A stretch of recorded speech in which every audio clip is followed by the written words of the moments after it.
He declared that sacrifices must be made to appease the angered spirits. The people listened intently as the chief priest listed the items that was required for the sacrifice.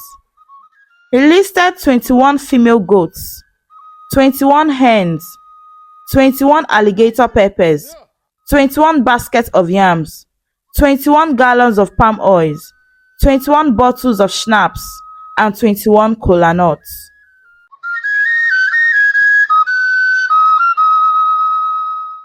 In the peaceful land of Obodo, there once lived a mighty king named King Obi. He ruled with strength and wisdom, and his kingdom prospered under his reign. King Obi was loved and respected by all, for he was not only a fearless warrior, but also a just ruler. But one day, King Obi passed away, leaving behind a legacy of courage and honor. His son Afam was next in line to the throne. Afam was a kind-hearted prince who had been groomed from a young age to lead his people. With the support of his beloved wife, Uju, Afam ascended to the throne as the new king of Obodo.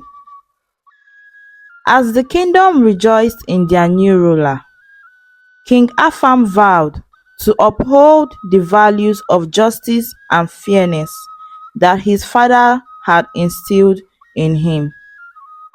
Queen Uju stood by his side, her heart filled with pride and anticipation for the bright future ahead. Months passed, and the kingdom eagerly awaited the arrival of the royal heir. When Queen Uju gave birth to a bouncing baby boy, the entire kingdom erupted in celebration. The young prince was to be the future of Obodo, carrying on his father's legacy with pride. But tragedy struck when the prince fell ill and passed away just 3 weeks after his birth. The kingdom was plunged into mourning, and Queen Uju's heart shattered with grief. She wept bitterly for the loss of her son, her sorrow echoing throughout the land. King Afam stood strong beside his grieving wife, offering her comfort and solace in the darkest hour. "Do not lose hope, my love," he whispered, his voice filled with determination. "The gods will bless us with another son, and our kingdom will thrive once more," King Afam said. Queen Uju clung to her husband's words, finding solace in his unwavering faith and true to his promise. She soon found herself with child once again. Her womb was swelling with new life. The kingdom held its breath in anticipation, praying fervently for the safe arrival of the royal heir. With the arrival of the new prince, the kingdom of Obodo buzzed with excitement. Queen Uju's heart overflowed with joy as she cradled her newborn son in her arms, marveling at his tiny features. The people of Obodo rejoiced, eagerly awaiting the chance to welcome their future ruler into the world. King Afam, filled with hope for his kingdom's future, sought guidance from the chief priest to ensure the safety and prosperity of his son. The chief priest, adorned in a ceremonial robe, gazed into the flames of the sacred fire, seeking guidance from the gods. After a solemn ceremony, the chief priest emerged with a smile on his face. "Fear not, your majesty," he assured King Afam. "The gods have spoken, and they have decreed that Prince's future is bright. He shall bring honor and prosperity to the kingdom of Obodo." Relieved by the chief priest's words, King Afam and Queen Uju held their son close, grateful for the blessing that was bestowed upon them by the gods.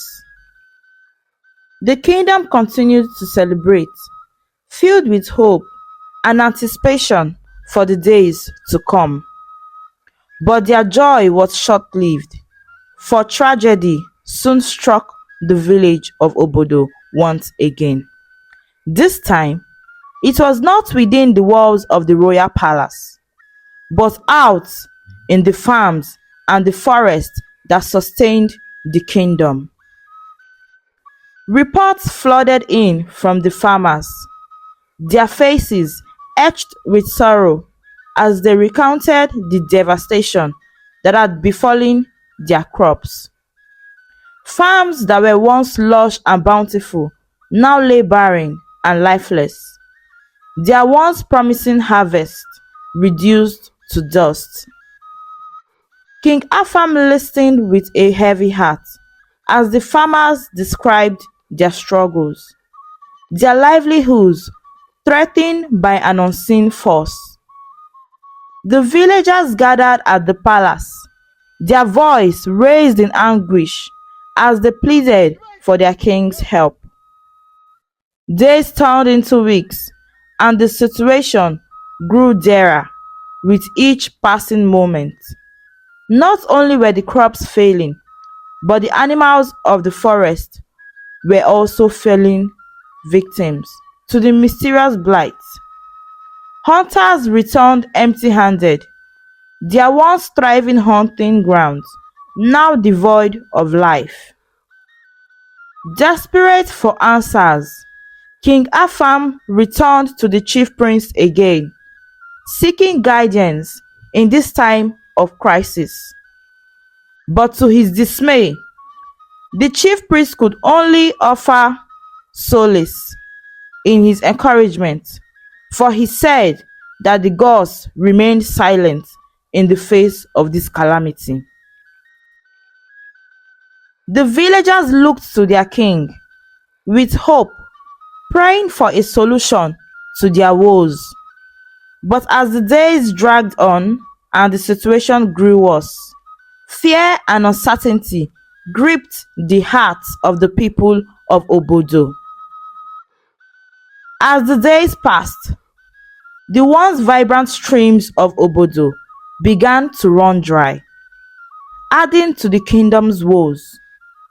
The people of Obodo were forced to travel farther and farther just to fetch water for their daily needs, their burdens growing heavier with each passing day. King Afam felt the weight of his people's suffering pressing down upon him, and he turned to his beloved wife, Queen Uju, for counsel. She suggested that, seeking the guidance of another chief priest, but King Afam's pride stood in the way. He was hesitant to admit that his chosen advisor had failed him. Days turned into weeks, and still the kingdom of Obodo languished in the grip of despair. The crops withered, the animals grew thin, and the once lively village fell silent under the oppressive weight of the blight. Then one day, the chief priest arrived at the palace with the news from the gods. His voice solemn, he declared that sacrifices must be made to appease the angered spirits. The people listened intently as the chief priest listed the items that was required for the sacrifice. He listed 21 female goats, 21 hens, 21 alligator peppers, 21 baskets of yams, 21 gallons of palm oils, 21 bottles of schnapps, and 21 kola nuts. With determination, the people of Obodo gathered the necessary offerings and presented them to the gods, their hearts heavy with hope and desperation. The chief priest assured them that in 21 days' time, their troubles would be over and the kingdom would be restored to its former glory. For 3 weeks, the people of Obodo waited with bated breath, clinging to the promise of the chief priest. But when the appointed day arrived, their hopes were shattered once again. As the sun rose on the 21st day, the people of Obodo awoke to a scene of horror. Children lay sick and dying in their beds, their once bright eyes dimmed with fever. The village was plunged into mourning as the cries of grief echoed through the community. King Afam, his heart heavy with despair, summoned the chief priest to the palace once again. "What happened?" he demanded, his voice trembling with emotions. The chief priest bowed his head solemnly. "The gods have rejected our sacrifice," he whispered, his voice barely audible above the sounds of sorrow.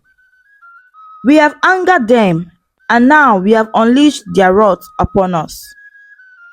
King Afam's shoulders slumped in defeat as the weight of his failure crushed him. The cries of his people filled the air, a haunting reminder of his inability to protect them. Days later, King Afam and Queen Uju woke up to find their son, the prince, dead. King Afam grappled with the weight of his son's death and the suffering of his people. Queen Uju's grief threatened to consume her, and only the watchful eyes of the palace guards and her devoted maidens prevented her from carrying out her desperate threats. The village of Obodo descended further into chaos as hunger and despair gripped the hearts of its inhabitants. King Afam knew that he could no longer ignore his wife's suggestion.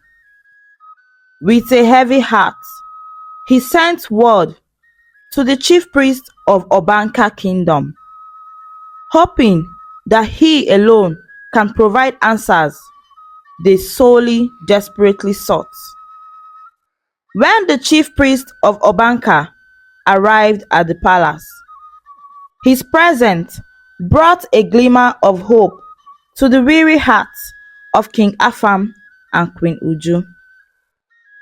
The chief priest of Obanka Kingdom, known for his wisdom and connection to the gods, wasted no time in consulting the gods for guidance. In a solemn ceremony, the chief priest communed with the spirits, his voice echoing through the palace halls as he sought answers to the kingdom's woes.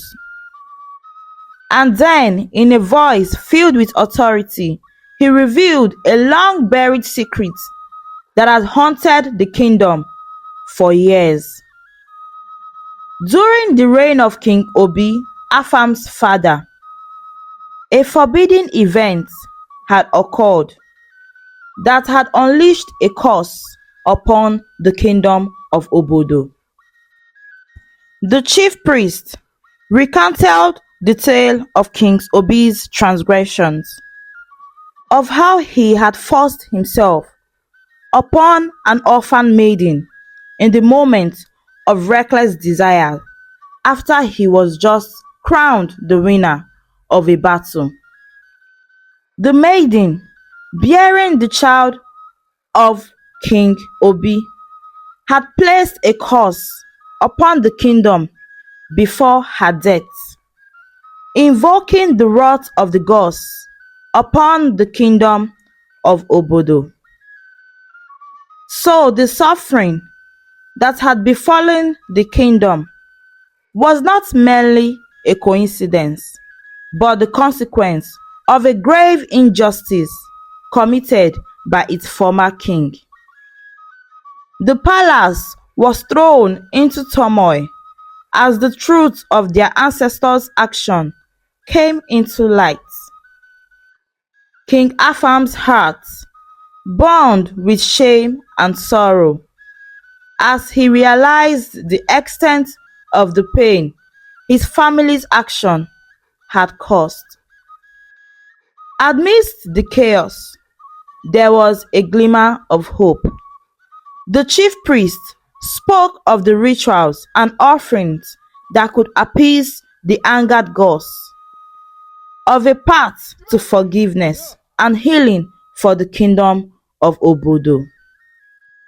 As the words of the chief priest of Obanka kingdom echoed through the halls of the palace, King Afam's heart sank with despair.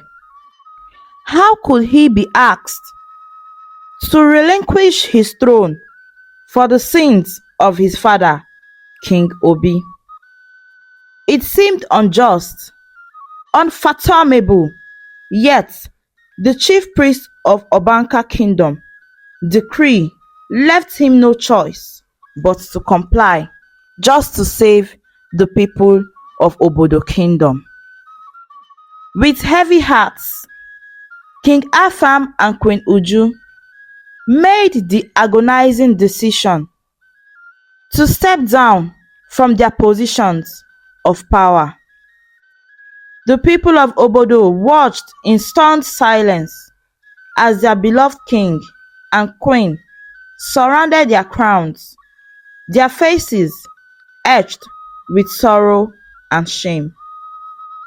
The palace guards were dispatched on a mission to find the son of the orphaned maiden, who is the rightful heir to the throne of Obodo kingdom. In a distant village, they found him, Ikena, a strong, humble man who had lived his life unaware of his royal lineage. Ikena and his wife were brought to the palace of Obodo kingdom, where they listened in disbelief as the events that had unfolded in their absence were revealed to them. Despite the pain and betrayal they felt, Ikena found it in his heart to forgive those who had wronged him, for he understood that the sins of the past could not be undone. In the days that followed, Ikena was crowned the new king of Obodo kingdom, his heart heavy with the weight of responsibility that now rested on his shoulders. But with the support of his people and the guidance of the chief priest of Obanka, he vowed to rule with justice and integrity, to honor the legacy of his ancestors and bring peace to the troubled kingdom of Obodo. As King Ikena took his place upon the throne, a sense of calm descended upon the kingdom of Obodo. The people rejoiced, grateful for the return of their rightful ruler and the promise of a brighter future ahead. The chief priest of Obanka also made it known that the royalty of the kingdom must never return to the lineage of King Afam again, but for King Afam and Uju Their journey was far from over. Unable to bear the shame and disgrace that had befallen their family, they made the difficult decision to leave the kingdom of Obodo behind, seeking solace in a distant land unknown to them. As the sun set on the kingdom of Obodo, a new chapter began. Under the wise rule of King Ikena, peace was restored and the glory of Obodo was restored. The plants started growing and the animals regained their weight. The hunters came back rejoicing and grateful for the rule of King Ikena that had brought them so much fortune back to the land of Obodo. The story of the kingdom of Obodo teaches us that accountability, forgiveness, justice, redemption, and selfless leadership are essential for building a harmonious society. It emphasizes the importance of taking responsibility for one's action, forgiving others despite past wrongs, ruling with fairness and integrity. We must acknowledge our faults and prioritize the needs of the community over personal or selfless interests. Thanks for watching this captivating story on African stories and folktales. Please don't forget to subscribe and turn on the notification bell for more stories. Thank you.